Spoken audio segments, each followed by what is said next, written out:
కైసరికి ఇచ్చారు. దేవునికి ఇవ్వాల్సింది దేవునికి ఇచ్చాడు, గవర్నమెంట్కి అంటే చట్టానికి లోపడ్డాడో, అధికారికి లోపడ్డాడో. మనం కూడా అంతే కదండి. దేవునికి లోపడతాం, దేవుని ఎందుకు భయభక్తులు కనపరుస్తాం. అట్ ది సేమ్ టైం మన లోకంలో బ్రతకాలంటే లోకజ్ఞానం కావాలి. లోకజ్ఞానం లేకపోతే పిచ్చోడు అంటారు. అవునా? లోకంలో మీకు ఏమీ తెలియదు అనుకోండి, ఏమడిగినా ఎరుముఖం చూస్తాను అనుకోండి, అమ్మో వీడికి లోకజ్ఞానం లేదురా బాబు, వీడికి అసలు బుర్ర ఉంది కానీ ఏమీ లేదురా బాబు అంటారు. లోకజ్ఞానం కూడా కావాలి. దైవ జ్ఞానంతో పాటు లోకజ్ఞానం కావాలి. లోకజ్ఞానం లేనోడు దైవజ్ఞానం కూడా ఉండదు. లోకజ్ఞానమే లేనప్పుడు దైవజ్ఞానం ఇంకెలా ఉంటుంది? ఆడిని పిచ్చోడు అంటారు. తెలుసా? అది ఏమి తెలియదు, పిచ్చోడు అంటారు. లోకజ్ఞానం లేకపోతే పిచ్చోడు అంటారు.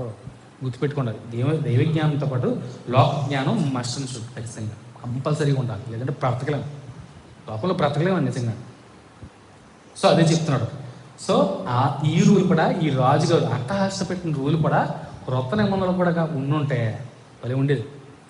మరణశిక్ష, లేదంటే ఖైదు. ఒకటే మరణశిక్ష, రెండు స్వదేశ అంటే దేశం వదిలిపెట్టి వెళ్ళిపోవాలి, అంటే ప్రాంతం వదిలేసి వెళ్ళిపోవాలి, అంటే దేశ బహిష్కరణ. మూడోదిగా ఖైదు. ఎన్ని వచ్చినాయి? వారిని త్వరగా విచారణ చేసి దేన్ని ఎందుకే ఏం చేయకపోతారంట, నీ దేవుని ధర్మశాస్త్రము కానీ రాజు యొక్క చట్టము కానీ గైకొనని వాడెవడో త్వరగా విచారణ చేసి మరణశిక్ష అయినను మొట్టమొదటిగా, రెండోది స్వదేశ త్యాగమైనను, మూడోది ఆస్తి జప్తైనను, నాలుగోది ఖైదీనైనను వారికి విధింపవలను. 4 వచ్చినాయి, 3 కాదు 4. ఇదే రోజు ఇప్పుడు కూడా ఉండుంటే ధర్మశాస్త్రం అంటే అవును. ఇప్పుడు వాక్యం అంటే బైబిల్ చదవనోడు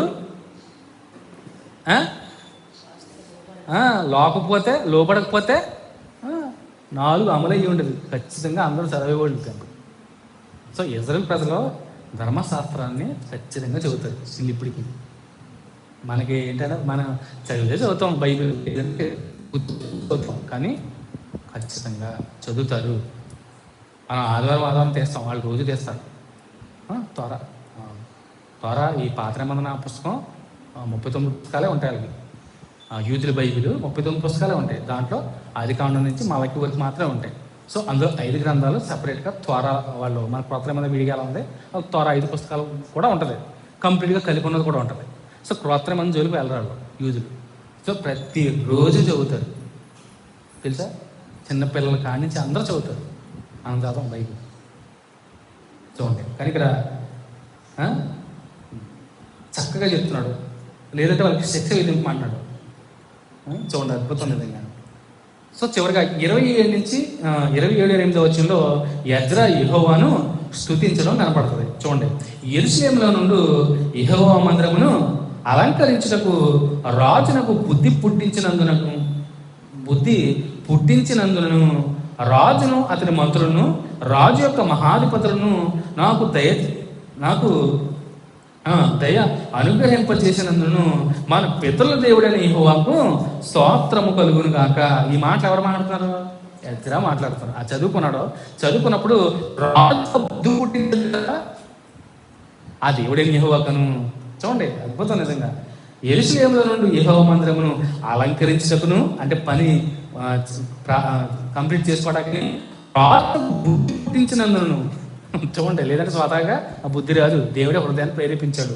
బుద్ధి పుట్టించినను రాజును అతని మంత్రులను రాజు యొక్క మహాధిపతులను నాకు దయ అనుగ్రహింపచేసినందును మన పితరుల దేవుడైన యెహోవాకు స్తోత్రము కలుగును గాక అన్నాడు ఎజ్రా మాటలు.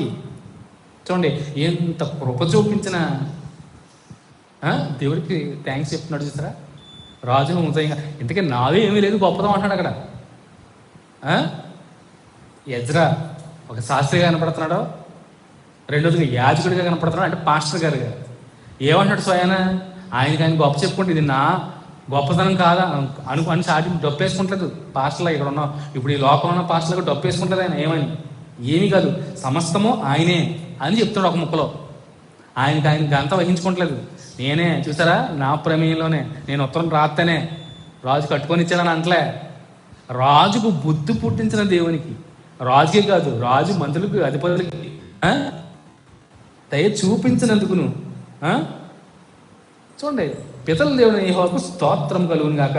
నా దేవుడైన యెహోవా హస్తమును నాకు తోడుగా ఉన్నందున, చూసారా ఎంత గొప్పగా మాట్లాడుతున్నాడో. నా దేవుడైన యెహోవా హస్తమును నాకు తోడుగా ఉన్నందున నేను బలపరచబడి.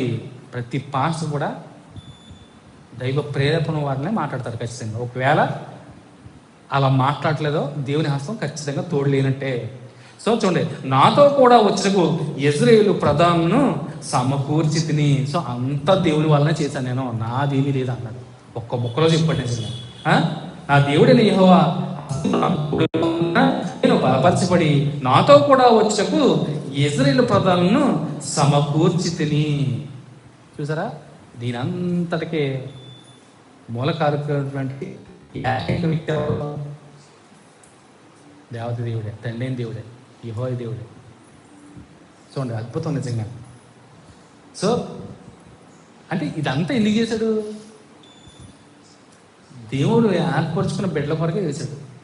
మనం కూడా ఆయన ఏర్పరచుకున్న బిడ్డలమే, అవునా? ఈ స్టోరీ అంతా ఇశ్రాయేలు ప్రజల గురించి చెప్పబడినా నేడు దేవుని పిల్లగా ఉంటున్న మనం గురించి కూడా ఈ మాటలు వర్తిస్తాయి, మనకు కూడా వర్తిస్తాయి ఈ మాటలు. ఎలాగా? ఖచ్చితంగా ఆయన వైపు తిరిగిన, అంటే ఆయన చూపుల మార్గంలో నడిచిన వారిని ఎప్పటికీ కూడా చేయి విడిచిపెట్టడం. ఆయన ఎన్నుకున్న ప్రతి ఒక్కరిని కూడా ముందు మీరు ఆయన మాట వినండి, ఖచ్చితంగా ఆయన మీ మాట ఉంటాడు. మీరు ఏమైనా, మీరు ఆయనకి ఇష్టడుగా ఉండి మీరు అడగండి, ఏమైనా ఖచ్చితంగా ఆయన చేస్తాడు. ఏర్పరచుకున్నాడు. వారికి ఎన్ని కష్టాలు వచ్చినా అడి తిప్పి ఎంత బుద్ధి చెప్పినా బుద్ధి చెప్పాడు. తగిన కాలంలో తగిన సమయంలో వాళ్ళని అలా ఆలిస్తూ పాలిస్తూ బొజ్జగిస్తూ దండిస్తూ గద్దిస్తూ అలాగే వాళ్ళని చేయి విడిచిపెట్టకని శీలి ఇప్పటి వరకు అలాగే ఉన్నాడు. సో వారినే కాదు, ఇటు క్రైస్తవులు ఉన్నటువంటి మనల్ని, విశ్వాసాలుగా ఉన్నటువంటి మనల్ని కూడా దేవుడు అన్నిటికీ కూడా విడిచిపెట్టడు. కానీ కండిషన్స్ అప్లై అంటాడు. ఏంటి ఆ కండిషన్స్? ముందు నువ్వు దేవుని వాక్య వెలుగులు నడవాలి, ఆయన కుమారుని ఎరగాలి. తండ్రి ఆయన కుమారుని లోకానికి పంపించాడు, అది తెలుసుకోవాలి. ఈ నోటితో నువ్వు యేసుక్రీస్తు ప్రభువారు దేవుని కుమారుని ఒప్పుకోవాలి, ముందు అంగీకరించాలి. అలాగే రాజుగా అంగీకరించాలి. నీకోసం ప్రాణం పెట్టాడని నీ పశ్చాత్తాప హృదయంతో ఎప్పుడైతే నువ్వు తెలుసుకుంటావో అప్పుడు ఖచ్చితంగా నువ్వు రక్షింపబడతావు. అట్ ద సేమ్ టైం దేవుని పిల్లోడిగా కుమార్తెగా ఉంటావు. ఖచ్చితంగా ఆయన ఫోకస్ అంతా నీ మీద ఉంటుంది. నిజంగానండి, నువ్వు ఎప్పుడైతే వాక్య వెలుగులో ఆయన చూపు మార్గంలో నడవో ఖచ్చితంగా ఆయన చూపు, ఆయన హస్తం విడిచిపెడతావే. అంతే కదా. దేవుని విడిచిన వారు అందరూ కూడా అలాగే పోయారుగా. ఇందులో పాత నిబంధన కాలంలో మాట విన్నప్పుడు ఆయన కనీసం కన్నెత్తి చూడడం వాళ్ళు అందరూ కూడా పెద్ద పెద్ద కూడా పక్క తారిపట్టారు. ఈయన సొలొమోను గారు కూడా అంతటి జ్ఞాని సొలొమోను కూడా దేవుని మరిచాడు. సో ఒక్కొక్కరి గురించి చెప్పుకుంటే అనేక విషయాలు మనకి జ్ఞాపకం వస్తాయి.